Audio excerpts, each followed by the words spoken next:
고린도전서 15장은 소위 부활장이라고 불리면서 사랑장이라고 불리는 13장과 함께 바울의 모든 서신서 중에서 가장 소망과 확신에 찬 내용이 기록되어 있습니다. 오늘 본문 말씀은 그런 15장의 서론 부분인데요. 예수님의 부활과 그 부활이 역사적 사실인 것에 대해서 확증하고 있습니다. 이런 내용 중에서 참 큰 은혜와 도전을 주는 말씀이 있었는데 바로 10절입니다. 10절에서 바울은요, 내가 나된 것은 하나님의 은혜로 된 것이다 라고 선포하고 있습니다. 나의 나 된 것, 이것은 여러 가지 의미를 가지고 있는데요. 먼저는 예수님을 만나기 전의 모습인 미완의 나입니다. 사실 바울은 예수님을 만나기 전에도 이미 대단한 사람이었거든요. 가문도 빵빵하고 학벌도 굉장하고 사회적 지위도 최고점에 있었습니다. 인간적으로 봤을 땐 거의 완벽에 가까운 하나 부족함 없는 그런 사람이었죠. 그런데 그런 모습으로 행했던 게 살인하고 박해하고 잡아가두는 죄인 중에 괴수와 같은 모습이었으니 예수님 만난 뒤에 그런 자신의 모습을 돌아볼 때마다 얼마나 큰 절망과 자기 혐오에 빠졌을까요? 그런데 바울은 그런 부분조차도 하나님의 은혜였다는 것입니다. 왜냐하면 바로 그것 때문에 바울은 더 겸손해졌고 남을 정죄할 수 없었기 때문입니다.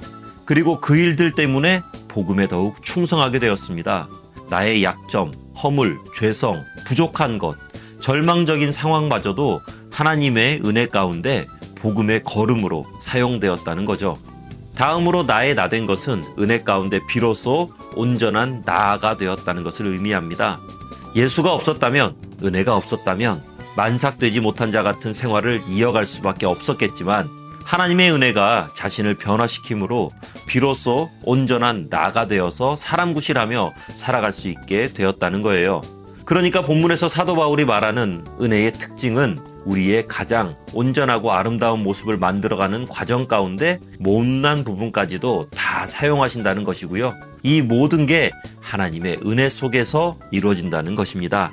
잘 되는 것도 은혜고 못 되는 것도 은혜입니다. 사업이 망하고 몸이 다치는 것도 은혜고 큰 성공을 거두며 승승장구하는 것도 은혜입니다. 우리가 하나님의 통치 아래 살아가고 있다면 우리는 은혜의 다스림 속에 살아가고 있는 것입니다. 실패 가운데 임하시는 하나님의 은혜는 우리를 더욱 온전한 모습으로 이뤄가실 것이고요. 성공 가운데 임하시는 하나님의 은혜는 우리를 더욱 겸손한 모습으로 이뤄가실 것입니다. 그리고 이런 모습은 은혜를 인정하는 성도들에게만 임하는 하나님의 특별한 섭리인 것이죠. 마지막으로 바울이 고백한 나의 나된 것은 어제나 내일의 나가 아니라 바로 지금 현재를 살아가는 나에 대한 감사입니다.